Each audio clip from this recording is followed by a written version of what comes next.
Hard-fought football game. I believe the best defensive team that we've played so far this year.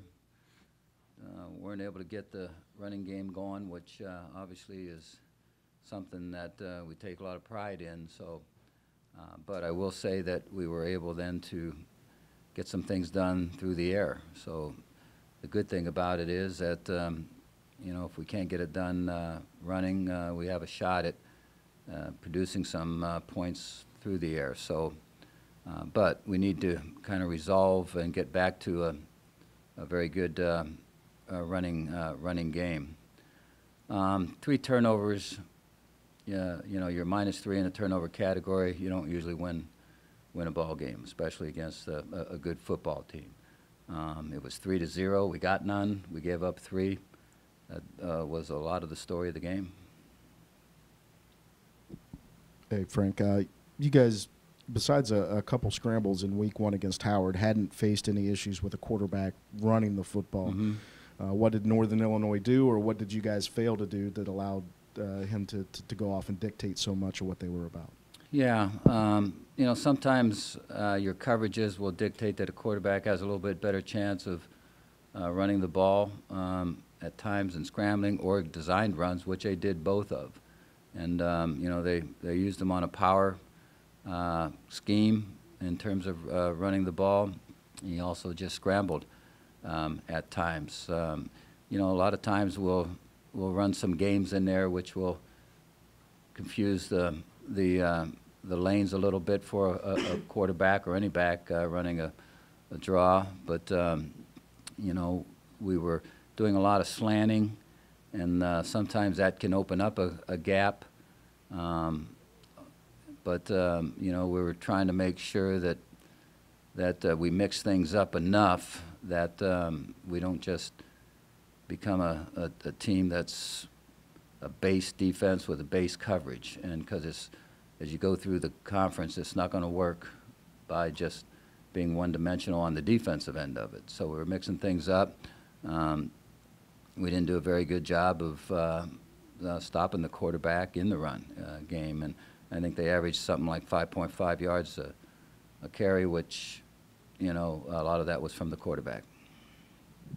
In some ways, it was your best defensive game of the year in terms of points. I think even the yards might have been right there in the same neighborhood, but Mm-hmm. you know, I know it doesn't feel that way to you. Did you still see progress in terms of what you wanted to with the defense, given the fact that, you know, they couldn't be stopped in the fourth quarter? Yeah, I think we are getting better as a football team, especially on the defensive side of it. You know, we've had some consistency with some things that we do offensively throughout the year, but you know, it was a little disheartening for the running game not to be better than it was. But you know, they had a lot to say about that in terms of how they operate. And they've got a great front with linebackers, and you know, you're just not going to probably run up and down the field on them. And so you got to mix things up pretty good. But we weren't able to establish the run enough to mix things up the way we would like to have gotten that done.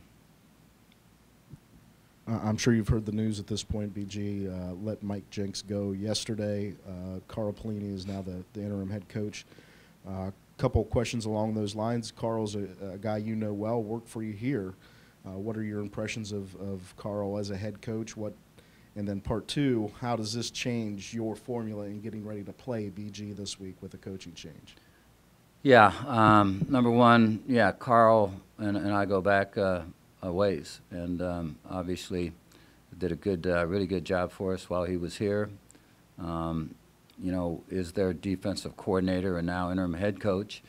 So I don't expect that they'll change much defensively. I'm sure that Carl was able to run the defense the way he wanted it to be run.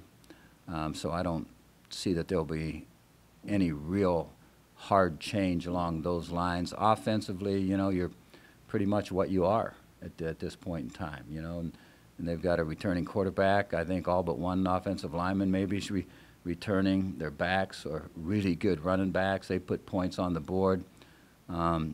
So what it, you know, who knows what it might do, and Obviously, this gives them kind of a fresh start. I'm sure they'll emphasize that and build off of that. That we're starting anew, and let's get it going. So I'm sure they'll have a great amount of energy when they come in here, and that puts a little different angle on it in some aspects, but it's what it is. You're always dealing with things as you face opponents, and we'll deal with this.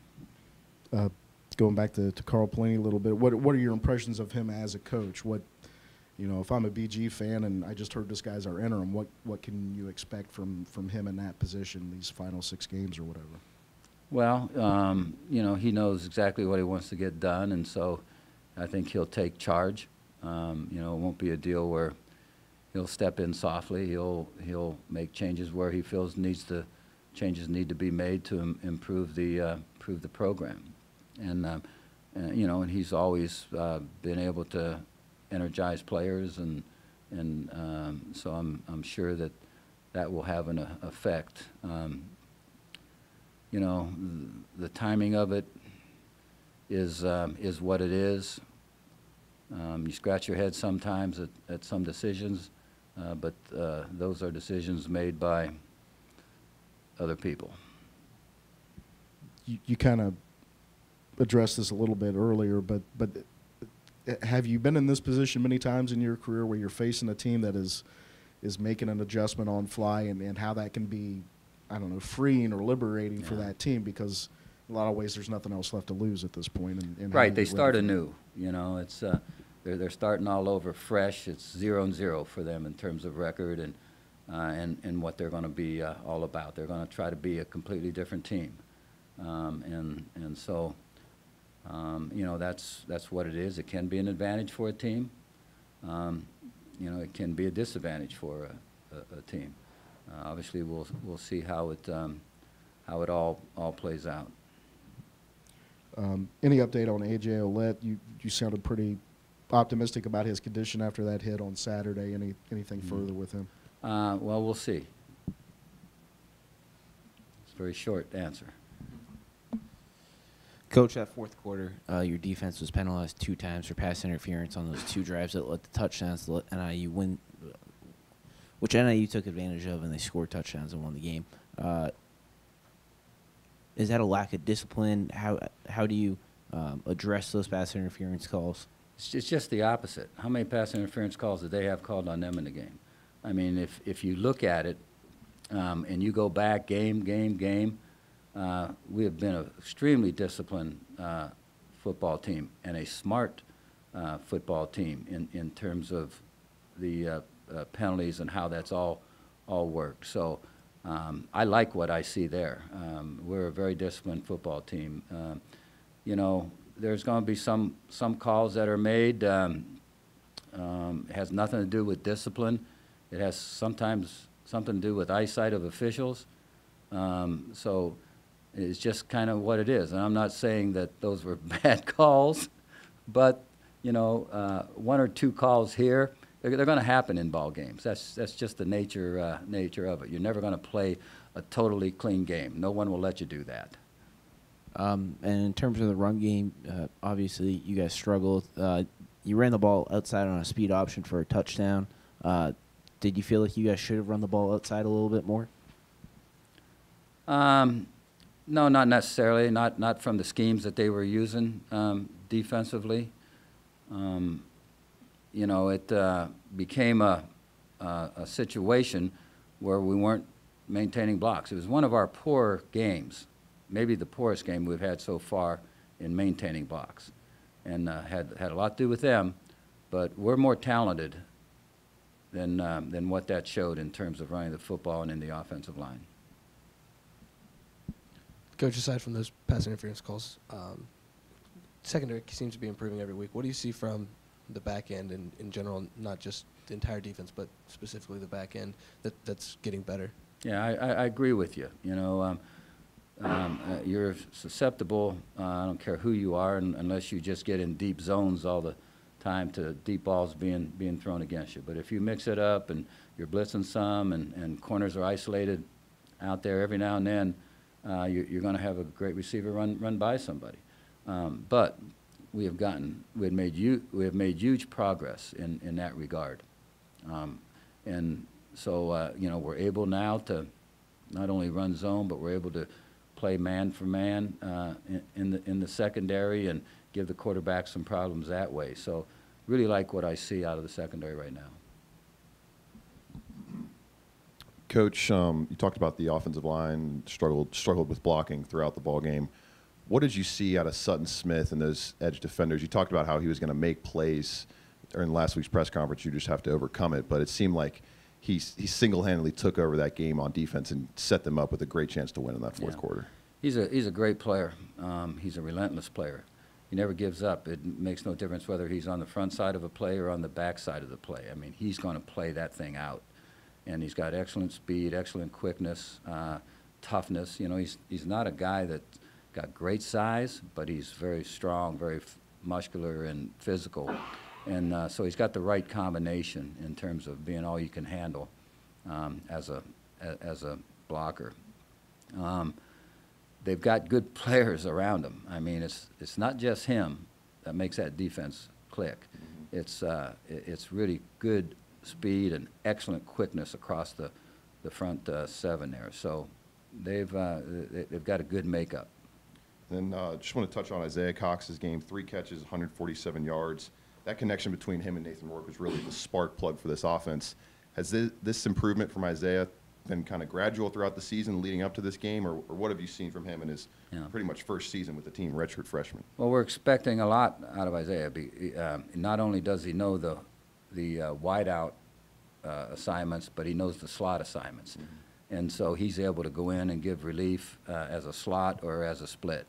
And that's huge to have a player that can, a young player that can comprehend all of that and get all the routes down, blocking assignments down, and formations down. So he's really ahead of the game in that area. And then he's got excellent quickness, and he's really got good hands, and he's smooth as a receiver. So he's got the right makeup for a guy to play early and get things done for you.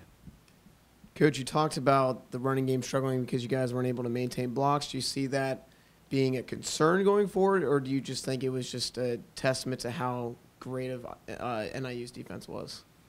No, I don't see it as a concern going forward. We'll just, that just happened to be our poorest game against the best defense we played. And the combination of that probably made it be what it was in terms of our running game. And so we've got a good offensive line. They're smart, they're talented, they've got a lot of athleticism, they got good strength. They'll take a look at that. They'll not be satisfied with it, and we'll get better from it. And looking at Bowling Green last year's game, they were able to find success on the ground. And coming off NIU just ran for 250 yards. Is defending the run going to be an emphasis in practice and trying to make Bowling Green one-dimensional? Defensing the run is always an emphasis in our practice. I mean, that's where we start with our defensive game plan. That's got to be, obviously it's a concern if you're not getting that done. Generally, we've been good at defensing the run. Now, they've got great quickness in those running backs, and they can make you look silly at times. So, we'll see how that goes. They've scored points this year. It's not that they've not been able to score points. They've been able to score points, and they've been able to establish a running game against a lot of people that they've played. So, it'll be a real test for our defense. Coach, with Buffalo moving to 6-1, their best start in school history since 1959, do you guys feel as though there's a sense of urgency, like we can't make any more mistakes the rest of this conference slate? We need to kind of play our best games week in and week out to be able to have that chance at a pseudo, maybe MAC East divisional playoff game, maybe at Speed Stadium at the end of the year? There's a long way to go in this conference race. So, last year, how did that turn out? If we took care of business, we'd have won it, and we don't get there. Someone else gets there. So it's too early to play any kind of a guessing game on the direction of how things might go. A lot of scenarios could happen. We got to play great football to get where we want to get. We know that. So does every other team. And there's going to be a lot of games that become crucial as you go through the season. Plus, we'll end up playing 3 games in 13 days, which isn't ideal. When you get into the MAC and you get into November, end of October, those games, you know, who knows where you're going to be health-wise and energy-wise and all those kind of things. But a lot of things will happen. Wild card for any school. Pardon? Like it's a wild card for the next half of the season once you get into that. Mm-hmm. Kind of touching on that, we've talked about it in weeks past, this stretch of 3 games in 13 days. How cognizant are you of that this week in practice for, you know, the stretch that this team's about to hit now that you're actually here and it's upon you? Yeah. We've started looking at what's ahead of us prior to this. I mean, you cannot wait until that comes up and say, okay, now we got a game. There's only 4 days off from our one game to the next game and say, now, what are we going to do to help our team? That's too late. You've got to start earlier than that. So we're thinking, we're planning to make the right moves and right calls in terms of how we practice, how long we practice, when we wear pads, when we do not wear pads, all those kind of things will enter into it. Coach, you're back at home for 2 weeks. How important is that?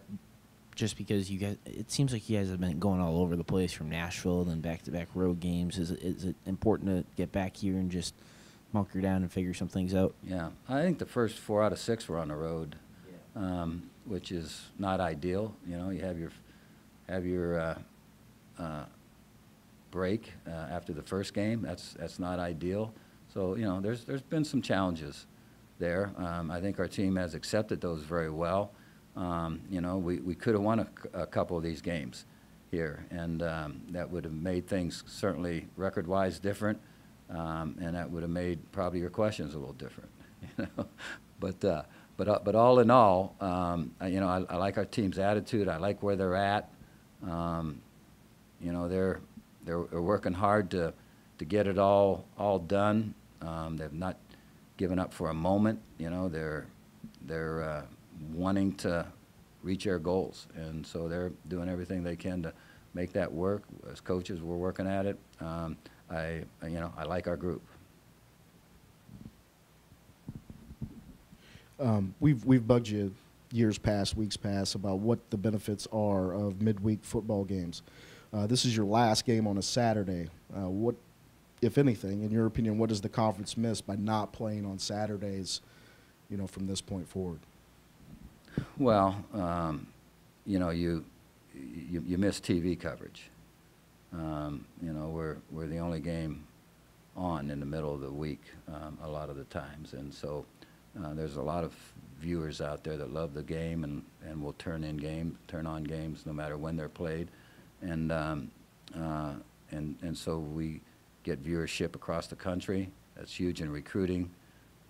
That's huge in promoting Ohio name, whether it's for Ohio University or for the Ohio football program or athletics at Ohio. It's all huge, and there's some money with it that comes along with it, and so that's always an important issue.